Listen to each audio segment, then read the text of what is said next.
every day it gives 30 grams of gold to finally they got succeed in convincing to kill the father-in-law of Sri Krishna. The brother of Satyajit is killed by a tiger. If the people lose credibility on the leader, they start doing the same mistakes. On top of it, he has accused Krishna of stealing the gem. He is so crooked and his mind is not broad enough to think in terms of ghosts, and he kills Satyajit while he was sleeping.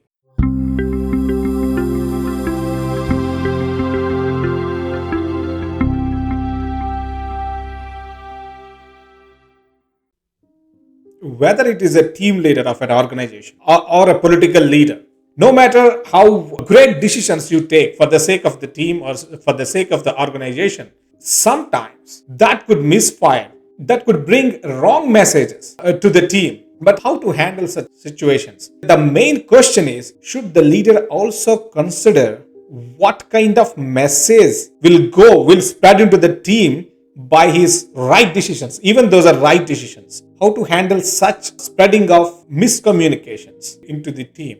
I want to come up with a story because this is a very fantastic story which I have taken from Indian literature, Bhagavatam.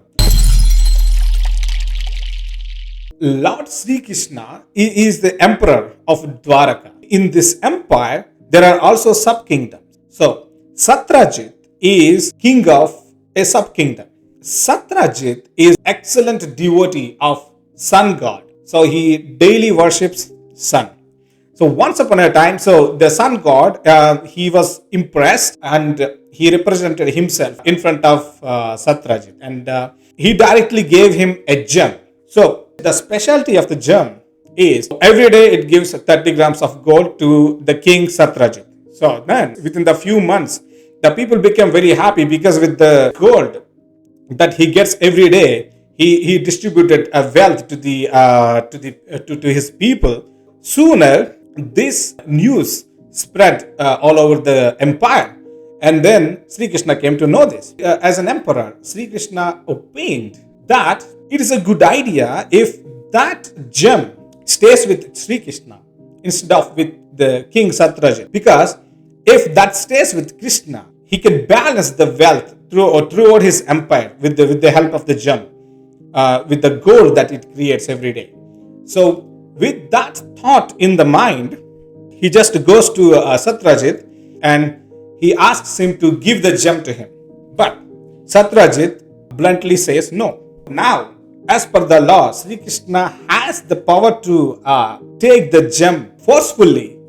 He didn't do that because he respected his intellectual property of Satyajit, and then he just went away. Sri Krishna later on, he forgot about it completely. So now, the turning point for this story. So what happens after a few months? The brother of Satyajit, so he has the habit of going to hunting for a few days. Whenever he goes for hunting, he has the habit of dressing differently. This time what he does, he takes the gem without the permission of his brother and he goes to the hunting. During the hunting, the brother of Satyajit is killed by a tiger, and the tiger takes away the gem. And after some time, a big bear appears in front of tiger and it kills the tiger and it takes away the gem to its cave. But Satyajit doesn't know this. Now, the next day, the king Satyajit finds there is no gem. So now, he immediately comes to the conclusion that this is the plot of Sri Krishna, because he already asked once and he bluntly refused to give it to him. Then he didn't say anything, and he went back. He's still skeptic about it. He immediately came to the conclusion that he stole the gem. So now he got very angry by this conclusion. So because he concluded by himself, right? So because of the situations made him to come to the such a conclusions. So what he does, he directly goes to Sri Krishna in front of everybody. He goes to the palace of Sri Krishna. He calls for Sri Krishna and he accuses Sri Krishna in front of everybody that you stole the gem. Now, as a leader, what Sri Krishna should do? Whenever a leader is accused of something, he can get upset, but he should not get angry, because now it is the responsibility of the leader to prove himself that he is not guilty. So Lord Sri Krishna explains him that this is not done by him, but it could be something else. But since you accused me, it is the duty of me to go and find the gem and prove that I am not guilty. Right? Now, he pleases the king Satrajit to go back and give him some time to prove that he is not guilty. And now, Sri Krishna goes with a full of army in search of the gem. They find the dead body of the brother of Satrajit, and then after a few miles away, they find the dead tiger, and they also find the footsteps of a bear. So now they realize the gem could be with the bear. So now Sri Krishna risks his life, and he alone goes into the cave, and he fights with the bear, and he finds the gem, and he takes the gem back. So the question is now, as a leader, if you are get accused of something like this, what do you do once you prove not guilty? What do you do?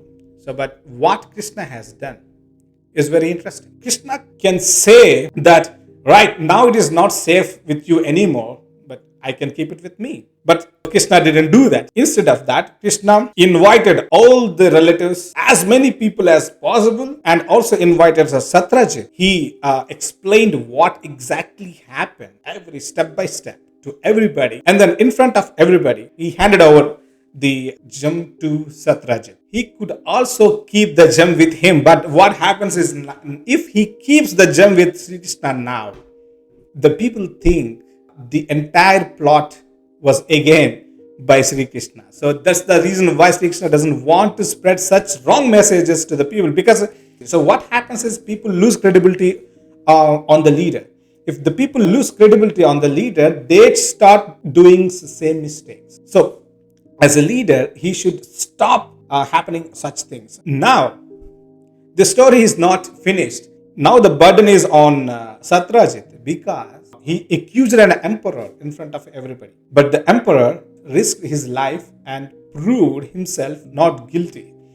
So now he is full of fear, because now Krishna can punish him, or he can find some reasons to take revenge on Satrajit. Now he is insecure. So he thought there is only one way to come out of this situation, is like to make him a relative. So he proposes to Krishna to marry his daughter, Satrajit's daughter. Krishna accepts that, and now Satrajit becomes the father-in-law of Krishna. Now Satrajit is a bit relaxed. Now it comes another twist. So when it happens, the leader is always not alone. He is always accompanied by his followers, fans. So few fans will be there for every leader. So now there are two fans to Krishna. They are Krutavarma and Akrura. So these two play a very important role in the administration of empire.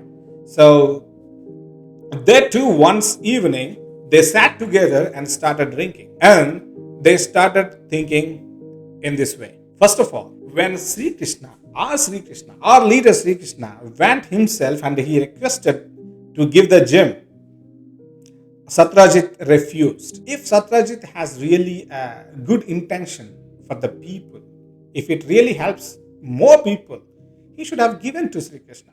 Alright. So he didn't give. On top of it, he has accused Krishna of stealing the gem. How dare he is. Even when Krishna risked his life and brought the gem back, even then, the Satrajit didn't give the gem to Sri Krishna. Instead of that, he kept the gem with him, and he gave his daughter to Sri Krishna. So this is how people think, because the real intentions were different. But what message is actually going out is also very important. Leaders also should take consideration of such messages. What kind of messages is actually spreading into the world? All right. In their perspectives, they are always right. They always do take the right decisions.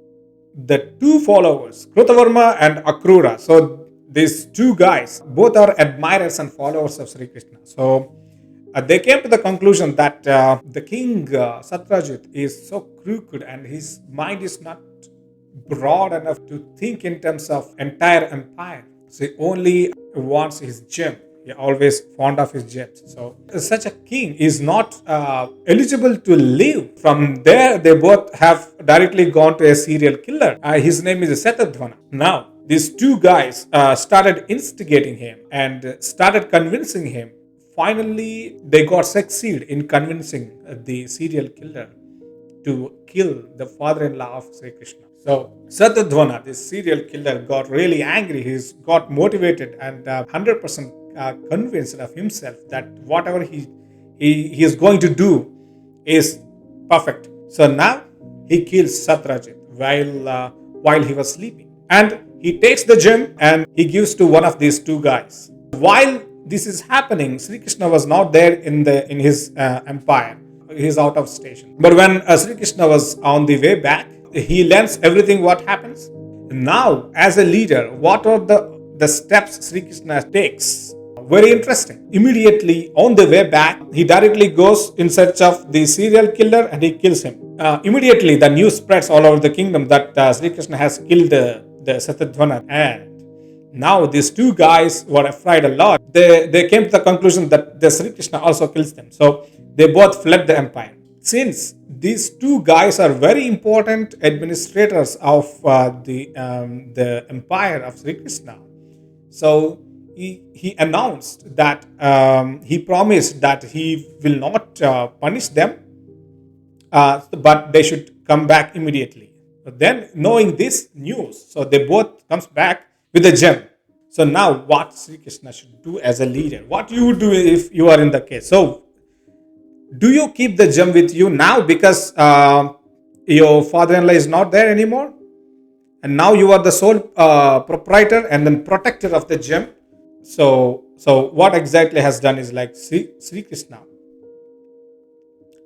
He again invited all the people, as many people as possible, and all his relatives to the assembly. And in front of everybody, he again explained what had happened to everybody. And then, as a punishment, he asked one of these two guys, the followers of Krishna, to keep and protect the gem with them. And in front of everybody, he has given the gem to them. Why so? Because. So one way is it's a great punishment to these guys, because as long as the gem is with them, that reminds them the mistake that they have done. And the second thing, if Krishna keeps that with him, now the entire people in the entire empire might think the entire plot was Sri Krishna's. That is the risk of being a leader. Sri Krishna has the capability and he should protect it and he should keep it with him because that's his father-in-law's property. But still, just because to avoid the spreading of such wrong messages, Sri Krishna could not keep the gem with him anymore.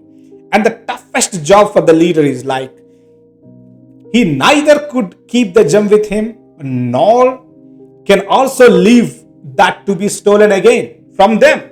So if that gem in future gets stolen, again that's the responsibility of the Sri Krishna to bring it back, because otherwise, so people think that is again the plot of Sri Krishna.